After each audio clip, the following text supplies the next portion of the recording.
Welcome viewers, this is Windshare. Real quickly, I just want to surmise my stats between Battlefield 3 and Battlefield 4 on two platforms each, PlayStation 3 and PC on Battlefield 3 and PlayStation 4 and PC on Battlefield 4. Now, just roughly on the stats, Battlefield 3 I have about 1,000 hours logged in that game between the two platforms, and that's over the course of 2 years of playing that game. Now, on Battlefield 4, I already have 500 hours, over 500 hours now, and it's only been, what, 8 months after launch, roughly, off the top of my head, I guess since November. So, obviously, I've gamed much more quickly on Battlefield 4, and I'm finding Battlefield 4 much more enjoyable than Battlefield 3. And I'll be 100% honest with you guys, I have not touched once, I have not played Battlefield 3 once since going to Battlefield 4. And there it is, multi-kill. 4 assault guys down for the mix. You're going to see a lot of stuff in this gameplay that kind of that correlates with what I'm going to talk about today. And that is what I'm going to be talking about, the top 10 reasons why I think Battlefield 4 is better than Battlefield 3. Now, many of you have probably just seen LevelCap's video. I greatly respect his content, and I really enjoy watching his content, as I'm sure many of you do. But he put out a video today stating the top 5 reasons why he thinks Battlefield 3 is better than Battlefield 4. So this video is going to be a counter-argument to that, and it's not meant to smear him anyway, but I enjoy having a spirited discussion, and I want to give a rebuttal to his video of why he thinks Battlefield 3 is better than Battlefield 4, and give my opinion of why I think. Clearly, there's no doubt to me that Battlefield 4 is much better despite its rocky launch. I think right now, where it's at right now, is a much more polished game, much more enjoyable game, and I think there's much more in the future for Battlefield 4. I think it's just now getting hold and where it should be. So with that ado, let's start with kind of my number one reason why I like Battlefield 4 more than Battlefield 3, Obliteration. Let's talk about that game mode.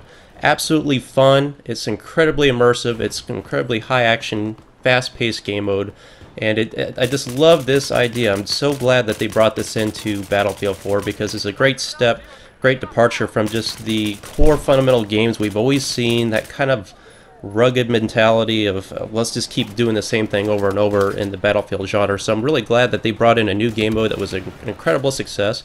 We gotta give DICE some credit for this because not every game mode they create is that successful. Let's be honest, most of them are probably a flop. But Obliteration, they hit it out of the park with this one, and it's not just me that likes this game mode. I think most of you do as well. And I know a lot of you say, well, it came out the consequence of Rush, but you know, Rush, I think, still can be played good. It's been played on the CTE servers, which I'll talk about here in a moment. It seems like I mean, if you got a good team, that's what all boils down to Battlefield. If you got a good team versus good team, Rush can play out very well. Other than that, you know, in terms of the map balancing, you know, I'll get into that later. I'm getting ahead of myself. But Obliteration, the second one I just want to throw in here, kind of not really related to the topic, but thank God, assist counts as kills. How many times have you guys in Battlefield 3 playing where you legitimately should have got that kill, but your teammate robs it and robs you the kill? That just drove me nuts to no end, and that was just one of the best things I could say about Battlefield 4. Just a small tweak, but thank God they finally did it.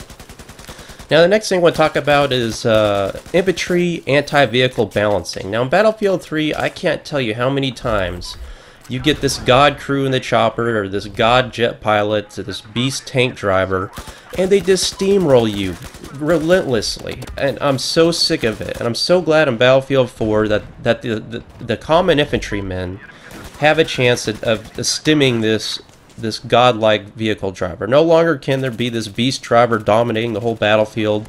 You know, the vehicle mobility hits are integral to that. For example, when I run support and I throw out a UCAV and I hit a tank, I do 40 damage, but I also get a mobility hit that slows the tank and stops him from moving momentarily. That allows my team to jump in there and take advantage of that mobility hit and finish him off. So it facilitates teamwork, and a good team can always take out a good vehicle driver. I don't care what kind of vehicle it is. Battlefield 4, we can finally stop that. We're in Battlefield 3. That just changed the game. I mean, you got the PLD Javelin combo with Recon, you know, using engineer support. You got the SRAs, the Stingers, the anti-air mines, the laws, the SMAWs, the SRAWs. I mean, there's a laundry list of equipment out there that allows you to mitigate good vehicle gameplay, and good vehicle gameplay still exists. Let me make that very clear. You can still be a good vehicle driver and dominate the battlefield. However, again, it's all about teamwork. If you got a team that works together, you can stem that, and even the lone wolf out there can have a great advantage in taking out a good tank driver, for example. Maybe putting down some slams or some mines. Those are much less visible in Battlefield 4, so they're much more effective. From Battlefield 3, it was a joke. You threw down mines, you saw it a mile away, either on the minimap or with your FLIR vision, what have you, and you just took it out. And also, we've seen a return to C4 with Recon, which initially I kind of frowned on being a support guy, like that Battlefield Friends video. That's my Jeep stuff. Give it back, But you know what? In the end, I'm glad that we have another means to inhibit vehicle gameplay with C4 being in the Recon class. So, much more power to the infantry now in Battlefield. But again, vehicles still do beast games. There's no question. Now, the next topic, the third reason why I think Battlefield 4 is better than Battlefield 3's weapon balance and effectiveness. Oh my god, this is so much different in Battlefield 4. You remember the M16A3 or the AEK in Battlefield 3? Oh my god, try hard mode on. Everybody runs that gun 90% of the time. Everybody runs assault. As you saw in the beginning of this footage, I just destroyed 4 assault players at point blank range with an LMG, the AWS. Let me see you do that in Battlefield 3. Hell no, you're not going to be able to do that. Battlefield 4, LMGs have gotten a huge buff in accuracy and effectiveness, and this bottom line equals more support players. In Battlefield 3, I was the lone support class player. Nobody ever touched support because they couldn't do anything with it. So what I'm trying to surmise in this topic here is that there's a balanced approach. There's no more of this overpowered type of weapon mentality. I really can make the argument that most weapons in Battlefield 4 are very well balanced. Recon class, huge beast class now. I can't tell you how many times I get one-shot sniped all the time, and you know what? That takes skill, and they deserve those kills. Recon's much more effective. Suppression is much less effective in Battlefield 4. That's a huge one, guys. Suppression. Remember Suppression Field 3? I mean, when they patched that, and it was terrible. You couldn't do anything under suppression. The optic sway, the accuracy hit that you took. I mean, you couldn't hit the broadside of a barn when you're getting suppressed in Battlefield 3. Now, I still make the argument in Battlefield 4 it's a little too weak, but that's a whole different story. Sidearms. What about balancing with sidearms in Battlefield 4? How many, from everything from the 12-gauge Shorty to the Deagle, Magnums, Compact 45, R93R, G18, we have all the weapons that you had in Battlefield 3 times 2 or 3 now in Battlefield 4. So much more there, so much more effectiveness. As a recon player, you can depend on that sidearm when you need it to take out those infantry at those close quarters or CQB situations. Much better in Battlefield 4, the sidearms. The whole sidearm is undeniably better. Now, carbines and DMRs are a controversial topic. Personally, I don't like the fact that carbines are the new PDW compared to Battlefield 3. They had that right in Battlefield 3, and I still think the DMR should only be in recon class as they were in Battlefield 3. However, in Battlefield 4, you can argue that it's a very good complement to run a carbine with any class, and therefore you can put emphasis on the equipment and therefore the teamwork aspect and not be hindered so much by your primary weapon. So you can't argue that it's a terrible thing to have carbines and DMRs available in all classes.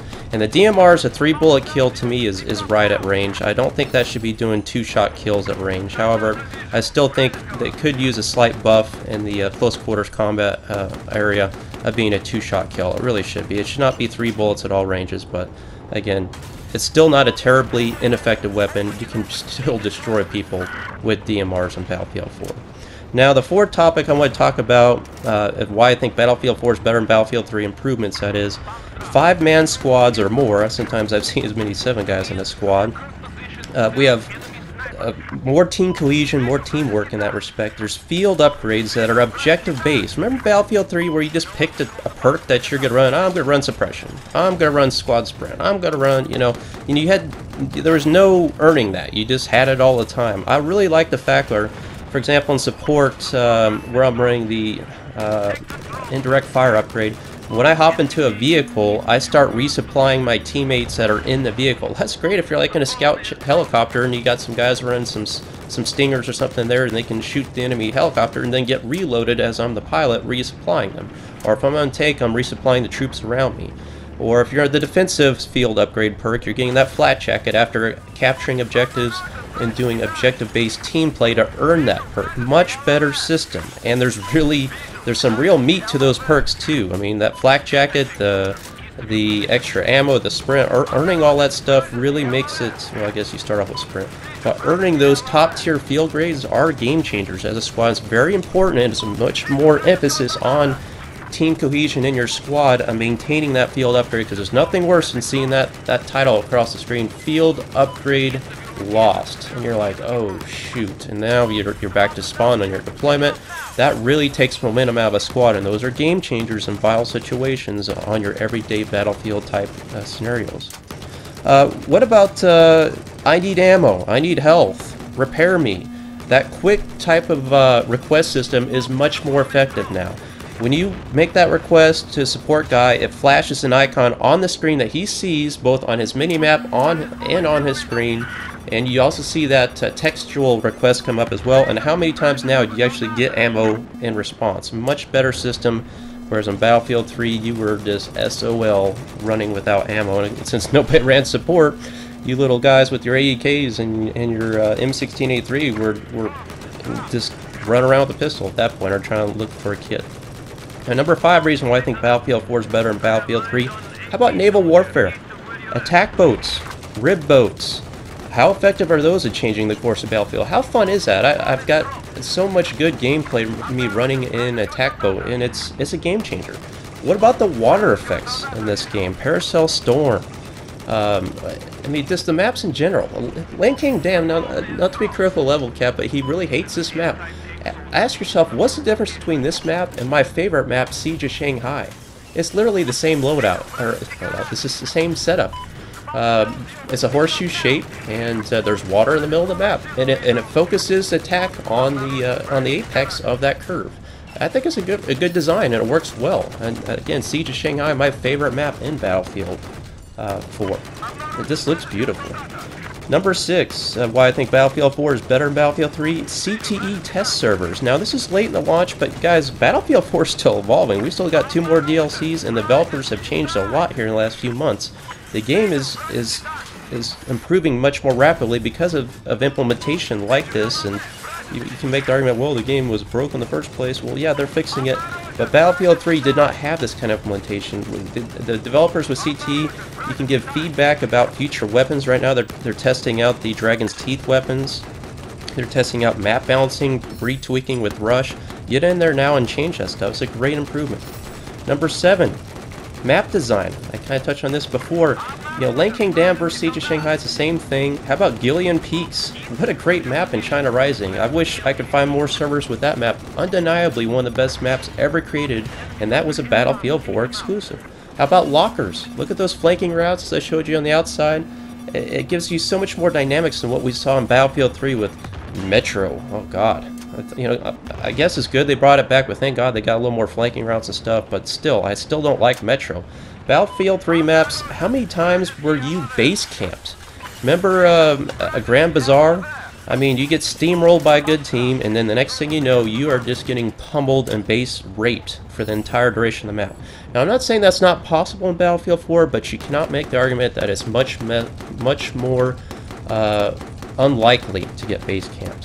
What about customization? Number 8, player camo, vehicle camo, weapon camo, emblem creators, emblems on your weapons, your tanks. I mean, that's pretty cool. When I'm on the battlefield, I'm running around, I see a guy fly overhead in the attack chopper, and he's got the Phantom camo that he earned through the DLC assignments, and he earned that camo, and it looks good. I mean, you didn't have that in Battlefield 3. How about number 9? We're going to talk about evolution of Battlefield. Now, the technical. They've brought a lot of technical aspects into Battlefield 4. The iPad for your mini-map. How about a tablet for the commander? Now, a lot of people don't like commander mode, but you can't argue that is a technical, it's a pretty technical accomplishment to bring that in there. There's a teabag. What about battle log for your weapon loadouts? You know, integration with your smartphone to change your loadout. Maybe you're at work and you're like, you know, I'm going to try this loadout. You tweak out with that and you go home, it's turnkey and you can load it up. run with that loadout. How about LEvolution? You know, here we are in point 9. I'm talking about LEvolution right now. Yes, LEvolution, Caspian border. I mean, Battlefield 3 versus Battlefield 4, Caspian border. That tower coming down. I mean, you can't argue in Battlefield 4 that they got that wrong. Paracel Storm, the ship running aground. That looks so cool. How about the storm effects on Paracel Storm? The wind, the tree swing, the rain, the sound in your headsets. I mean, that's meaty stuff, guys. Flood zone, the whole map flooding. These aren't token, just LEvolution effects. These change the course of the map, and I've done it many times where I take advantage of that. I ran a 39 kill streak the other day in Siege of Shanghai, using towers and using the skyscraper, all that stuff to my advantage. How about the graphics? I mean, can we deny the fact that the graphics in Battlefield 4 over Battlefield 3? Much more immersive, much more deep, much more rich. Everything from little birds flapping on Zavid 311. When you run by them, they all spread out like they're scared, and that gives you an indication as a opponent to see those birds flapping up. You know something scared them birds up, and then you go and you investigate and you find an enemy there. Little details like that we never had anything like that in Battlefield 3. The lighting, again, the wave effects here, the water. You cannot deny the jaw-dropping beauty of this game.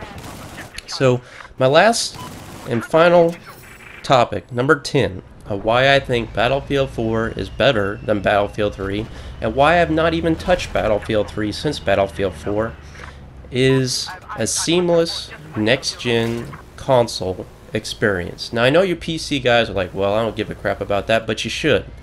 Because with the integration of next-gen console, we had so many more players coming to Battlefield 4 in the early stage of that, and they're still coming. I still see new players all day long on console, guys. They're there. But having this true 60 frames a second, 1080p, rentable servers, basically the same experience that I have playing on PC, I literally can't tell much of a difference at all between playing on my PC and my PlayStation 4. Now, I know PC elitists out there are like, well, you know, I play 120 frames a second. You know, there's a big difference in terms of my accuracy. Yes, I agree. That gives you a slight advantage, and I have a rig that runs Battlefield 4 much higher frame rate than my PlayStation 4. Does it affect my gameplay? Not really, guys. You can say it all day long, but it doesn't give me some huge advantage. Now, I'm not trying to start some console PC argument here, but having this experience, it really just brings more people to the genre. And I'm not, again, not being critical of PC, but when I play on PC, there's just not much out there to choose from. There's not many servers, there's just not many guys playing the game. And I don't know if that just stems from this whole Battlefield 3 versus Battlefield 4 negativeness out there. And there's just more guys that are just mad on PC about Battlefield 4, so they go play Battlefield 3. But bottom line is, there's much more player accounts active on console, and much more future prospects for Battlefield in general on next-gen console. Because look up Obliteration on PC. Tell me how many servers you find. There's not many. If I go into console right now, I will have no problem at all finding probably dozens of servers that are fully occupied and fully filled. Now, again, this isn't to bash on PC, but just the facts of the situation is that there's much more players on console, and that's a direct result of just it being more accessible and various other reasons. So that, again, I can't go back to Battlefield 3 on console and play at 30 frames a second and limited player counts. I just have no interest in that. To me, Battlefield is so much more immersive. It's such a different game now on next-gen console compared to where we were on last-gen. So that about summarizes it, guys. I'm going to go and cut this video short down here because I'm getting a little too long-winded, but let me know what you guys think in the comments about Battlefield 4. Do you like it more in Battlefield 3? Because to me, there's just no question. And again, not to bash on LevelCap, I was a little surprised that he put something out like that, because I didn't expect that from him, but I appreciate him being candid, and I appreciate him putting videos out as he always does. But this is my rebuttal. What you guys think? Did I miss anything? Do I need to elaborate on more other topics? But leave your comments below. I'm curious to see what you guys say out there. I'll try to respond to as many comments as I can. Thanks for watching. This is Winch here. I will see you on the battlefield.